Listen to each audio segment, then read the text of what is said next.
Welcome to my channel Praharan. Subscribe নাও। হিন্দু ধর্মে তুলসীকে খুবই পবিত্র বলে মনে করা হয়।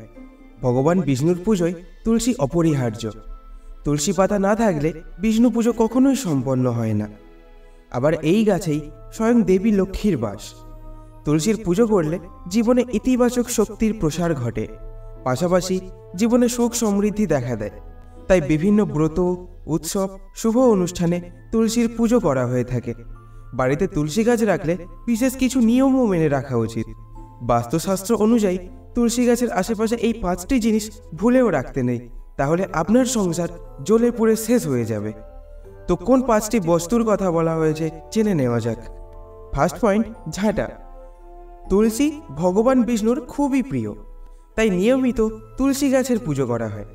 বাস্তুশাস্ত্র মতে তুলসী গাছের পাশে কখনো ঝাঁটা রাখতে নেই, কারণ এর ফলে ভগবান বিষ্ণু ও দেবী লক্ষ্মী উভয়ে অপমানিত হন। আবার তুলসী গাছের পাশে ঝাঁটা রাখলে ব্যক্তি কাঙাল পর্যন্ত হতে পারে। আপনাদের এমন স্বভাব থাকলে আজই নিজের ভুল শুধরে নিন। তো সেকেন্ড পয়েন্ট, ডাস্টবিন। হিন্দু শাস্ত্রে তুলসীকে সর্বাধিক পবিত্র গাছ হিসেবে গণ্য করা হয়, তাই এর পরিষ্কার পরিচ্ছন্নতার বিষয়ে বিশেষ মনোযোগী হওয়া উচিত। তাই তুলসী গাছের পাশে কখনো ডাস্টবিন রাখতে নেই, এর ফলে নেতিবাচক শক্তির প্রভাব বৃদ্ধি পায়, পাশাপাশি পরিবারে দারিদ্র্য দেখা যায়। তো থার্ড পয়েন্ট, কাঁটা গাছ।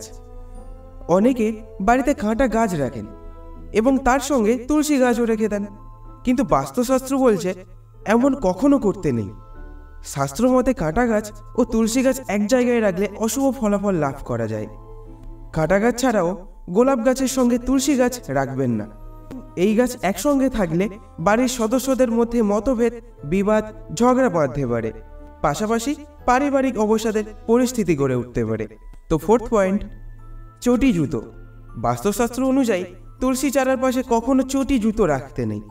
মনে করা হয় যেহেতু তুলসী দেবী লক্ষ্মীরও বিশেষ প্রিয়, তাই এর ফলে তুলসীর পাশাপাশি লক্ষ্মীর অপমান করা হয়। এই একটি ভুলের কারণে দেবী লক্ষ্মী রুষ্ট হয়ে গৃহত্যাগ করতে পারেন, ফলে আপনার পরিবারের সমস্ত সুখ শান্তি চলে যেতে পারে। তাই তুলসী চারার পাশে পরিষ্কার পরিচ্ছন্নতা বজায় রাখা জরুরি। তো লাস্ট পয়েন্ট, শিবলিঙ্গ। তুলসী গাছে কখনো শিবলিঙ্গ রাখতে নেই। পৌরাণিক কাহিনী অনুযায়ী পূর্বজন্মে তুলসীর নাম ছিল বৃন্দা, আর সেই বৃন্দা ছিলেন অসুর জলন্ধরের স্ত্রী। এবার জলন্ধরের বধ করেছিলেন স্বয়ং শিব, তাই শিবকে কখনো তুলসীর সঙ্গে রাখতে নেই। এমনকি শিব পুজোয় তুলসীর ব্যবহারও নিষিদ্ধ।